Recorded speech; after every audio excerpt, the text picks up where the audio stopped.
तो बात करते हैं तुला लगन वालों के लिए नवंबर का जो अभी महीना आ रहा है ये किस प्रकार से रहने वाला है, कौन कौन से बड़े परिवर्तन आपको इस महीने में देखने को मिल सकते हैं। चाहे करियर हो, चाहे आपकी हेल्थ हो, चाहे आपकी मैरिड लाइफ हो, आपका फाइनेंशियल स्टेटस हो, इन सब को लेकर हम बात करेंगे।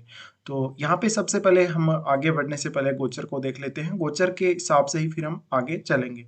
तो बात करें अगर गोचर में सबसे पहले हम सूर्य की, तो सूर्य का गोचर 17 नवंबर तक तुला में रहेगा। इसके बाद ये वृश्चिक में प्रवेश कर जाएंगे। बुध 6 नवंबर से वृश्चिक में आएंगे और 27 नवंबर से धनु में प्रवेश कर जाएंगे। शुक्र 3 नवंबर से कन्या में और 30 नवंबर से तुला में प्रवेश करेंगे। मंगल तुला में गोचर करेंगे और 16 नवंबर को इनका भी गोचर चेंज होगा, ये वृश्चिक राशि में प्रवेश कर जाएंगे। गुरु मेष में वक्री होकर गोचर कर रहे हैं। शनि कुंभ में गोचर करेंगे और शनि इस महीने में अब मार्गी हो जाएंगे। चंद्रमा 1 नवंबर को मिथुन राशि में गोचर करते हुए आप लोगों को दिखेंगे और राहु और केतु अभी अभी अपनी राशियां बदल चुके। तो राहु मीन राशि में और केतु कन्या राशि में गोचर करेंगे। तो ये गोचरीय स्थितियां हैं। इसके बाद हम देखेंगे इस गोचर का प्रभाव आपके लिए क्या रह सकता है। तो सबसे पहले हम यहाँ लग्नेश से स्टार्ट कर रहे हैं। लग्नेश आपके शुक्र बनते हैं और शुक्र 12वें भाव में गोचर करेंगे कन्या राशि में। और शुक्र का जो परिवर्तन है इस मंथ के लगभग एंड में होगा 30 तारीख को। तो आप ये मान लीजिए कि शुक्र ऑलमोस्ट इस पूरे महीने ही 3 तारीख के बाद से आपके 12वें भाव में रहने वाले। अब इनका युति केतु के साथ है। केतु के साथ युति होने से एक तो आपका विदेश में सेटलमेंट का योग बनेगा। आपके कुछ फेक रिलेशनशिप बन सकते हैं जो कि बाद में टूट जाएंगे। आपको काफ़ी हर्ट होगा, आपको इमोशनली हर्ट होगा, फिजिकली आपको काफ़ी नुकसान होगा। साथ ही साथ मैरिड लाइफ में बहुत ज़्यादा असंतुष्टि, जीवन साथी के साथ मतभेद, ये सब आपको देखने को मिल सकता है। साथ ही देखिए लग्जरियस लाइफ आपकी रहेगी लेकिन बहुत ज़्यादा आप इंजॉय नहीं कर पाएंगे। कुछ हद तक आप पैसे का खर्चा भी करेंगे लेकिन उस खर्चे को ठीक से एंजॉय नहीं कर पाएंगे। देखा जाए तो इस समय स्वास्थ्य को लेकर भी थोड़ी बहुत आपको दिक्कतें आ सकती हैं। अगर पहले से आप किसी बीमारी से पीड़ित हैं तो इस समय स्वास्थ्य का ध्यान रखना आपको ज़्यादा जरूरी है। फिर इस महीने में मुख्य रूप से आप धन के नुकसान या पैसे का बहुत ज़्यादा खर्चा होना किसी बीमारी की वजह से या किसी रिलेशनशिप की वजह से या किसी भी अन्य कारण की वजह से आपको काफ़ी ज़्यादा ये स्थितियां परेशान कर देंगी। तो यहाँ पे जो शुक्र की स्थिति है ये ज़्यादा अच्छी नहीं है और यहाँ पे फिर ये भी है कि जो बुध का गोचर है वो भी आपके सेकेंड हाउस में हो रहा है। तो यहाँ पे काफ़ी ज़्यादा चांसेस हैं आपका पैसा खर्च होने के, आपको मानसिक रूप से डिस्टर्ब होने के।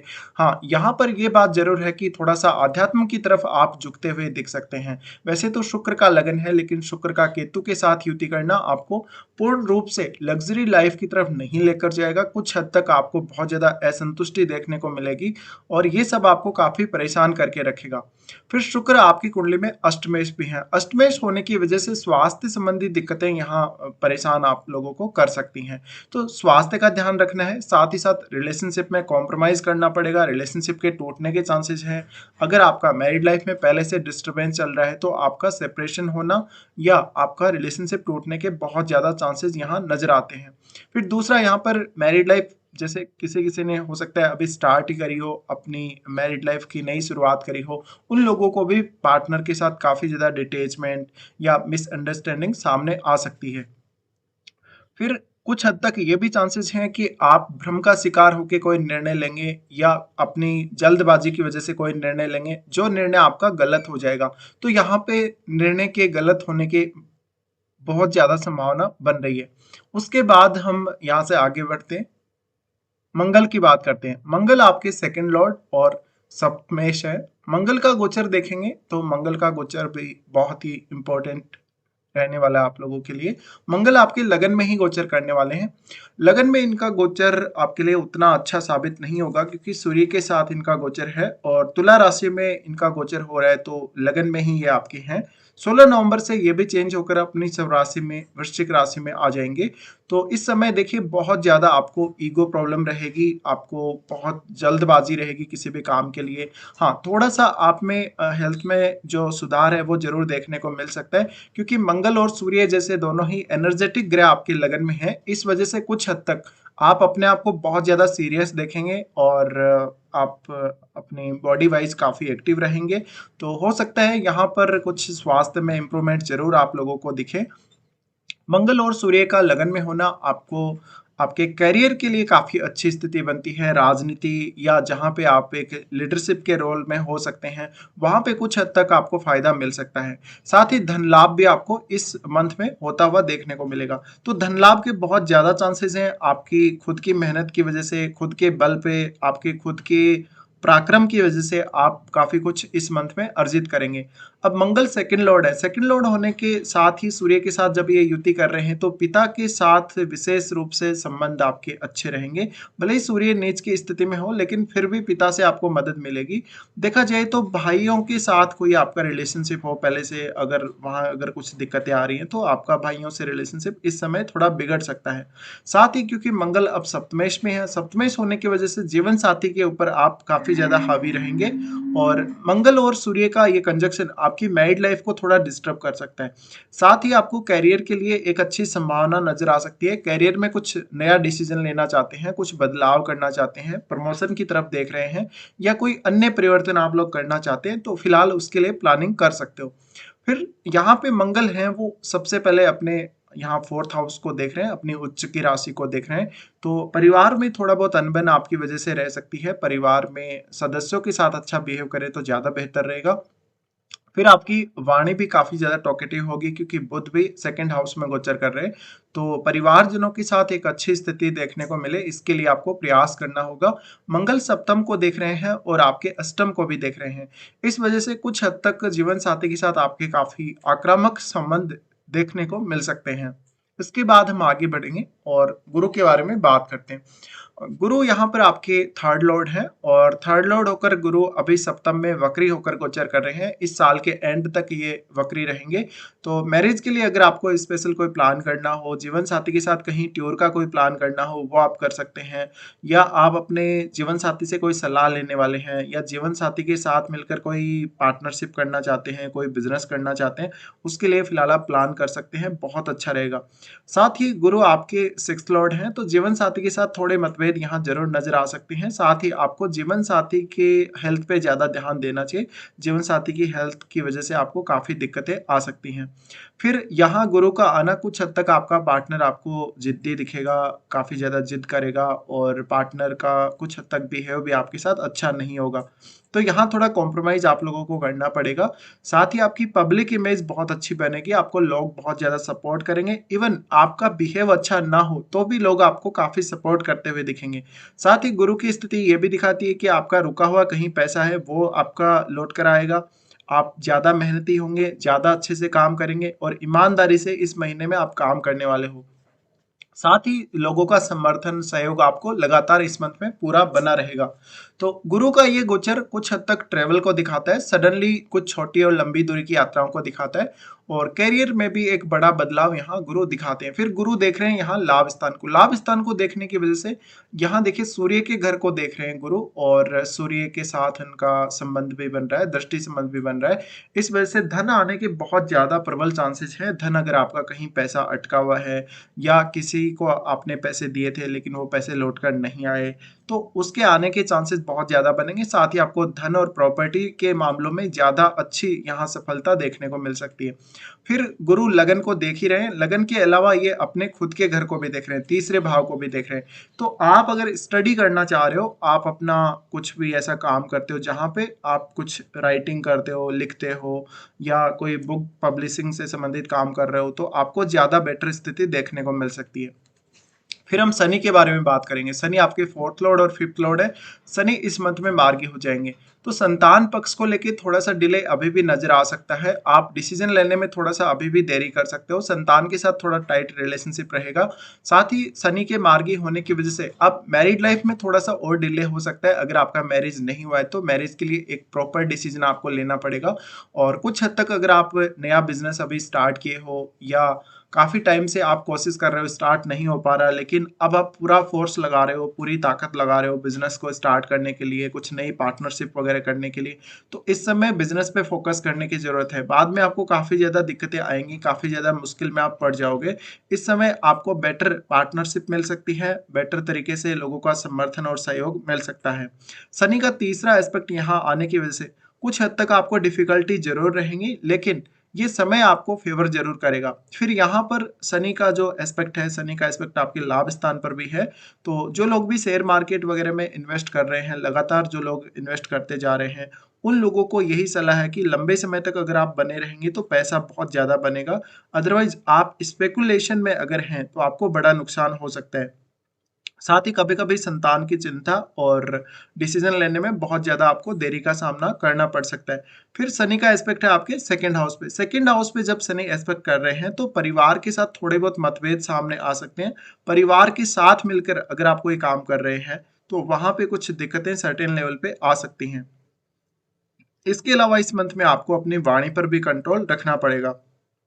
क्योंकि शनि का एस्पेक्ट है तो आप बहुत ज़्यादा सत्यवादी हो सकते हैं, बहुत ज़्यादा आप बातूनी हो सकते हैं कभी-कभी, और एक सीधी-सीधी बात आप बोलने वाले हो सकते हैं। तो हो सकता है किसी को आपकी बात चुभ सकती है, परिवार के सदस्यों के साथ भी आपके मतभेद नज़र आ सकते हैं। उसके बाद हम यहाँ पर आगे बढ़ते हैं और बात करते हैं यहाँ पे बुध के बारे में। बुध आपके 9वें घर और 12वें घर के स्वामी हैं। बुध का गोचर हो रहा है आपके सेकंड हाउस में। सेकंड हाउस में बुध का गोचर आपके लिए अच्छा रहेगा, लेकिन कुल मिलाकर थोड़ा-सा वाणी पर आपको कंट्रोल करना पड़ेगा।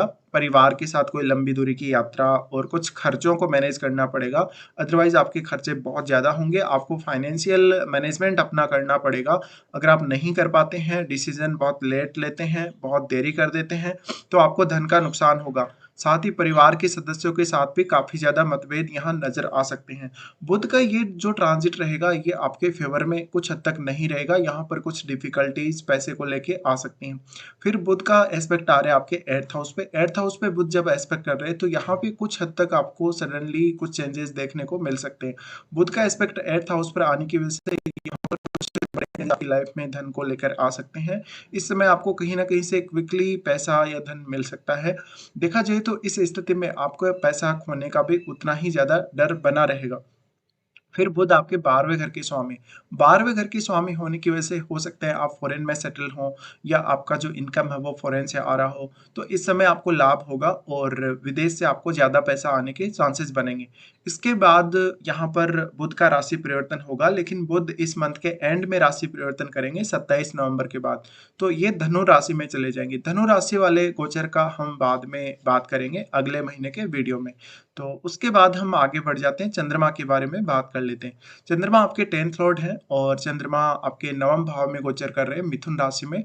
10th लॉर्ड होने की वजह से यहाँ पर चंद्रमा ये दिखा रहे हैं, आप अपने करियर में अगर कुछ ऐसा काम कर रहे हैं जहाँ पे आप लगातार अप डाउन कर रहे हैं, या रोज रोज का आपका थोड़ा बहुत ट्रेवल होता होगा काम को लेके, उन स्थितियों में बहुत ज़्यादा आपको सावधानी रखने की ज़रूरत है। और कुछ हद तक आप अपने वर्क प्लेस को चेंज कर सकते हो।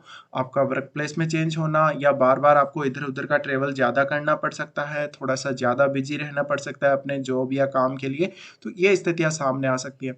फिर चंद्रमा का 9th हाउस में जाना, ये थोड़ा स्पिरिचुअलिटी की तरफ दिखाता है, और चंद्रमा का यहाँ होना कि फिर चंद्रमा का एस्पेक्ट तीसरे भाव पर भी जाएगा, तो जातक को पढ़ने-लिखने में रुचि, उच्च शिक्षा में काफ़ी ज़्यादा रुचि, और भाग्य भी आपका करियर में काफ़ी ज़्यादा साथ देगा। तो ये सिर्फ स्टार्टिंग की स्थिति है। चंद्रमा 3 दिन के लिए गोचर करेंगे मिथुन राशि में। उसके बाद चंद्रमा अपने खुद के घर में आ रहे हैं। खुद के घर में जब ये आएँगे तो लगभग 4 और 5 तारीख को आपके 10th हाउस में चंद्रमा रहेंगे। 10th हाउस के बाद ये लाभ स्थान में भी जाएँगे। तो ये दोनों स्थितियों में चंद्रमा अच्छा रिज़ल्ट देंगे। जब चंद्रमा कर्क राशि में रहेंगे, इस समय करियर की चिंता आपको ज़्यादा रहेगी। करियर में कुछ आपको सडनली बदलाव देखने को मिल सकता है। उसके बाद चंद्रमा जब सिंह राशि में जा रहे हैं, तो यहाँ पर धन से संबंधित कोई बड़ा बदलाव आपकी लाइफ में आ सकता है। हो सकता है कि एक नया इनकम सोर्स आपको मिल जाए, हो सकता है कि कुछ पैसा कहीं रुका वो आपको जल्दी से मिल जाए। साथ ही साथ कुछ स्पेकुलेशन में भी कुछ सडनली आपको फ़ायदा नज़र आ सकता है। यहाँ पर चंद्रमा का होना निश्चित ही आपको करियर में आगे बढ़ाएगा। करियर में कुछ आपको ऐसा डिसीज़न लेना हो जहाँ पे सैलरी इंक्रीमेंट के लिए आप देख रहे हो, या प्रमोशन वगैरह के लिए आप देख रहे हो, तो वो निर्णय आपके फ़ेवर में जा सकता है। तो चंद्रमा का लाभ स्थान में गोचर करना भी आपके लिए काफ़ी अच्छा रहेगा। फिर चंद्रमा का एस्पेक्ट आ रहा है पंचम भाव पे। पंचम भाव पे आने से संतान पक्ष की चिंता भी आपको थोड़ी यहाँ ज़्यादा रहेगी, तो संतान के ऊपर भी आपको ध्यान देना ज़रूरी है। इसके बाद हम सूर्य के गोचर को देखेंगे। सूर्य का गोचर जहां तक हम देखें, सूर्य तुला राशि में और वृश्चिक राशि में इस मंथ में गोचर करेंगे। लेकिन तुला राशि का इनका गोचर 17 नवंबर तक रहेगा। 17 नवंबर तक की स्थितियों में थोड़ा सा खुद पर कंट्रोल रखने की कोशिश करें। साथ ही धन संबंधी मामलों में आपको काफी अच्छी सहायता मिल जाएगी। आप काफी ज्यादा पैसा इस महीने में कमाएंगे, पैसा बहुत ज्यादा आएगा। लेकिन उस पैसे को मैनेज करने में कभी कभी आप असफल रहेंगे, इस वजह से आपको बड़ा नुकसान हो सकता है या फिर आपको बहुत ज्यादा फ्रस्ट्रेशन हो सकती है।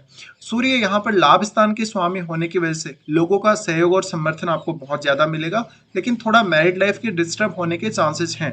आप बहुत ज्यादा इगोइस्टिक भी हो जाएंगे। उसके बाद सूर्य जाएंगे सेकंड हाउस में। सेकंड हाउस में सूर्य का जाना ये प्रबल धन योग बनाएगा आपके लिए।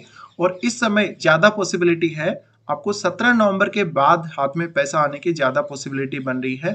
साथ ही साथ अगर आप कोई बिजनेस कर रहे हो, बिजनेस से भी आपको बहुत ज्यादा लाभ देखने को मिल सकता है। तो सूर्य का ट्रांजिट आपके लिए बहुत ज्यादा फेवर करेगा और आपकी स्पीच को अच्छा बनाएगा, स्पीच को बहुत ज्यादा इफेक्टिव बनाएगा। तो ये सब स्थितियां देखने को मिलेंगी। उसके बाद हम आगे बढ़ते हैं और राहु केतु के बारे में बात करते हैं। राहु का ट्रांजिट अगर आप लोग देखेंगे तो राहु अभी छठे भाव में गोचर कर रहे हैं और केतु अब आपके 12वें भाव में गोचर करेंगे। ऐसा राहु अगर आपको महादशा या अंतरदशा चल रही हो तो विदेश जाने के प्रबल चांसेस बनाएगा और थोड़ा सा आपको कार्यस्थल पर ज्यादा स्ट्रगल, ज्यादा मेहनत करनी पड़ सकती है। कैरियर में राहु बेसिकली ऐसे बड़े बदलाव लेकर आ सकता है जिसकी आपको अभी तक चाह नहीं थी।